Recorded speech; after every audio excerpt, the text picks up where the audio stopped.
Frisso.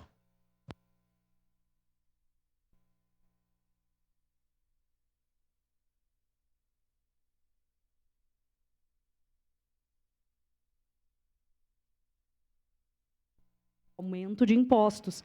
Repúdio, nós poderíamos repudiar, por exemplo, a juíza que colocou em liberdade, né, o torturador de gatos, que agora está aqui livre, leve e solto, apesar do flagrante, apesar de todas as provas, apesar dos inúmeros animais que foram mortos.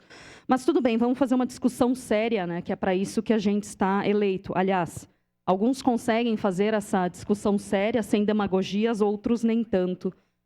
Vamos lá. É importante a gente lembrar aqui que o governador Eduardo Leite herdou, né, uma dívida e diversos problemas fiscais, e a gente não consegue cuidar e não consegue dar retorno à população se não houver equilíbrio fiscal.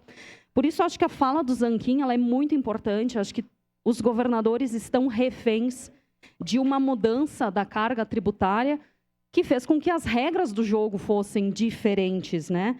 E aqui a gente precisa dizer que verdadeiro estelionato eleitoral seria se o povo gaúcho tivesse eleito um candidato que sequer sabia o que era regime de recuperação fiscal, né?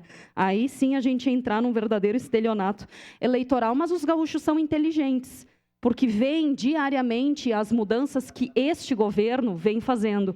E eu tenho certeza que o governador Eduardo Leite esteve diversas vezes em Brasília, conversando com o ministro da Economia, levando alternativas, conversando com outras pessoas, para que a gente pudesse chegar, né, a um consenso com relação a isso. Mas eu quero dizer que eu também sou contra qualquer aumento de impostos.